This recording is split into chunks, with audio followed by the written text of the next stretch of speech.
नमस्कार दोस्तों, मेरा नाम अखिलेश और आपका स्वागत है ARCGS सेंटर के इस नए वीडियो सीरीज में। आज का हमारा ये वीडियो इतिहास के महत्वपूर्ण भाग रॉलेट एक्ट और जलियांवाला बाग हत्याकांड से संबंधित है। यूपीएससी की प्रारंभिक और मुख्य दोनों परीक्षाओं में इस भाग से प्रश्न पूछे जाते हैं। यह वीडियो आपके उत्तर लेखन की गुणवत्ता को बढ़ाने में सहायता करेगा। तो चलिए वीडियो की शुरुआत करते हैं। इतिहास की सबसे दर्दनाक चीखें अक्सर वही जन्म लेती हैं जहां हर सवाल को चुप करा दिया जाता हो और हर आवाज को बंदूक की नोक पर सुला दिया गया हो। 13 अप्रैल 1919 का एक ऐसा दिन जिसने भारत की स्वतंत्रता संग्राम की आत्मा को झकझोर दिया। अमृतसर का जलियांवाला बाग, बैसाखी की रौनक और एक निहत्थी भीड़ जो सिर्फ अपनी बात कहने आई थी, कुछ ही क्षणों में वह उत्सव का स्थल एक खून से सना हुआ मैदान बन गया। यह घटना सिर्फ ब्रिटिश सरकार की क्रूरता नहीं थी, यह जागती हुई भारतीय आत्मा का पुनर्जागरण भी था, जिसे हर गोली ने और अधिक मजबूत किया। इस नरसंहार ने ब्रिटिश शासन की नैतिकता की अंतिम परत को भी खोल दी। अब आजादी सिर्फ वैचारिक मांग नहीं रह गई थी, वह बन गई थी एक जन चेतना। इस भयानक घटना के बाद देश के कोने कोने में आंदोलन की ज्वाला भड़क उठी। हिंदू मुस्लिम एकता को एक नई शक्ति मिली और ब्रिटिश शासन के खिलाफ असंतोष पूरे समाज के नसों में बहने लगा। अंतर्राष्ट्रीय स्तर पर भी इस क्रूर कृत्य ने ब्रिटेन की लोकतांत्रिक छवि को गहरा धक्का पहुंचाया। आइए समझते हैं कि रॉलेट एक्ट की पृष्ठभूमि क्या थी। प्रथम विश्व युद्ध 1914 के 18 के दौरान ब्रिटिश सरकार ने भारतीयों से यह वादा किया था कि युद्ध में सहयोग के बदले उन्हें स्वशासन की दिशा में ठोस राजनीतिक सुधार देंगे।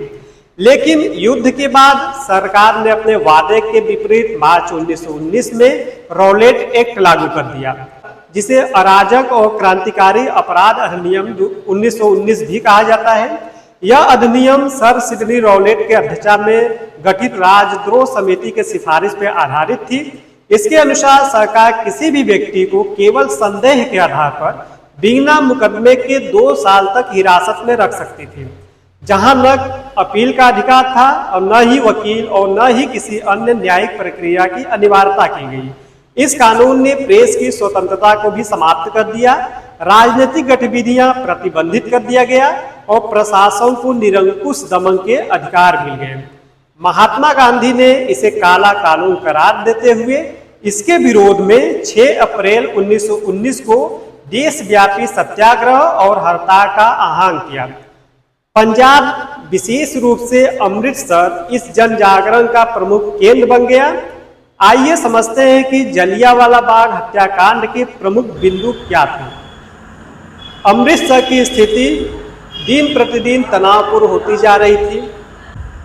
9 अप्रैल 1919 को 2 लोकप्रिय नेता डॉक्टर सत्यपाल और किचलू को बिना किसी आरोप और सुनवाई के गिरफ्तार कर लिया गया। इस गिरफ्तारी के विरोध में शांतिपूर्वक प्रदर्शन हुए, लेकिन ब्रिटिश प्रशासन ने उन्हें विद्रोही मानकर सेना बुला ली और शहर में मार्शल लॉ यानी सेना का कानून लागू कर दिया गया। ब्रिगेडियर जनरल ओडायो को विशेष सैन्य अधिकार दिए गए। 13 अप्रैल 1919 को बैसाखी के दिन हजारों पुरुष, महिलाएं, बच्चे जलियांवाला बाग में एकत्र हुए थे। कुछ राष्ट्रीय सभा के लिए आए थे और कुछ पर्व मनाने के लिए आए थे। यह बाग चारों ओर से ऊंची दीवारों से घिरा हुआ था और उसमें केवल एक सकरा प्रवेश द्वार था। जनरल डायर अपनी सैनिक टुकड़ी के साथ बाग में पहुंचा और बिना किसी चेतावनी के बाग के द्वार को बंद करवा दिया और वहां पर उपस्थित निर्दोष नागरिकों पर लगभग 10 मिनट तक लगातार गोलीबारी करवाई। लोग जान बचाने के लिए दीवारों से टकराते रहे और बाग के कुएं में कूदते रहे। सरकारी रिपोर्ट के अनुसार 379 लोग मारे गए और 1100 लोग घायल हुए, लेकिन भारतीय राष्ट्रीय कांग्रेस के रिपोर्ट ने यह संख्या, मरने वालों की संख्या 1000 से अधिक बताई। मारे गए लोगों में बड़ी संख्या में महिलाएं, बच्चे और बुजुर्ग शामिल थे। आइए अब समझते हैं कि जलियांवाला बाग हत्याकांड का प्रभाव क्या पड़ा। इस त्रासदी के बाद देश भर में गहरा आक्रोश फैल गया। महात्मा गांधी ने केसरे हिंद की उपाधि वापस लौटा दी, जबकि रविन्द्रनाथ टैगोर ने नाइटहुड का परित्याग करते हुए लिखा कि अब चुप रहना कायरता है। इस हत्याकांड ने असहयोग आंदोलन को मजबूती दी, जिसने भारत में ब्रिटिश शासन के खिलाफ जन आंदोलन की नींव रखी। हालांकि 1922 में चौरी चौरा की हिंसा के बाद गांधी जी ने इस आंदोलन को वापस लिया, लेकिन तब तक राष्ट्रीय चेतना गहराई से जनता के दिलों में जम चुकी थी। ब्रिटिश सरकार ने जनता की तीखी प्रतिक्रिया को शांत करने के लिए हंटर आयोग का गठन किया। आयोग ने डायर की कार्रवाइयों को अत्यधिक बताते हुए आलोचना की, लेकिन उसके खिलाफ कोई दंडात्मक कार्रवाई नहीं की। इसके विरोध में भारतीय राष्ट्रीय कांग्रेस ने एक स्वतंत्र जांच समिति गठन की, जिसमें मोतीलाल नेहरू, महात्मा गांधी जैसे प्रमुख सदस्य शामिल थे। समिति की रिपोर्ट में डायर के कार्यों को अमानवीय और ब्रिटिश शासन की साम्राज्यवादी सोच बताया गया। आइए अब समझते हैं कि जलियांवाला बाग हत्याकांड पर अंतर्राष्ट्रीय प्रतिक्रिया और उधम सिंह द्वारा कैसे इसका प्रतिशोध लिया गया। जलियांवाला बाग हत्याकांड का अंतर्राष्ट्रीय स्तर पर भी कड़ी निंदा की गई। ब्रिटिश संसद में मिस्टर चर्चिल सहित कई अन्य नेताओं ने डायर के इस कृत्य को अत्याचार करार दिया, लेकिन वहीं पे कुछ सांसदों ने उसके बचाव का रक्षक बताकर उसकी सराहना भी की। इस हत्याकांड का सबसे निर्णायक उत्तर 21 साल बाद 1940 में हमें मिला, जब उधम सिंह ने, जो इस घटना का प्रत्यक्षदर्शी था, ने लंदन में माइकल ओ डायर को गोली मारकर हत्या कर दी। यह प्रतिशोध नहीं, बल्कि उस समय की न्याय की मांग थी। उधम सिंह को ब्रिटेन में फांसी दे दी गई, लेकिन अपने अंतिम शब्दों में उधम सिंह ने स्पष्ट रूप से कहा, मैंने यह कृत्य जलियांवाला बाग के शहीदों के लिए किया है। तो चलिए इस पूरे घटनाक्रम के निष्कर्ष को देखते हैं।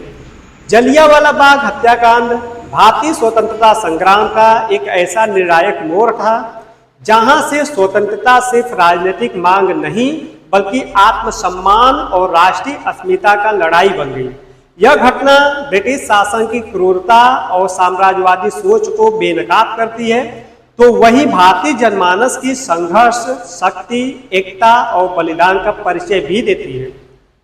आज जलियांवाला बाग का स्मारक केवल एक ऐतिहासिक स्थल नहीं है, बल्कि यह एक प्रेरणा का स्रोत, संवेदना का केंद्र और संघर्ष का ज्वलंत मिसाल है। हमें यह याद दिलाता है कि जब अन्याय अपने चरम पे होता है, तब जनबल और नैतिक बल मिलकर इतिहास की दिशा बदल सकते हैं। तो दोस्तों, आज के लिए सिर्फ इतना ही। मिलते हैं अगले वीडियो सीरीज में। Thank you.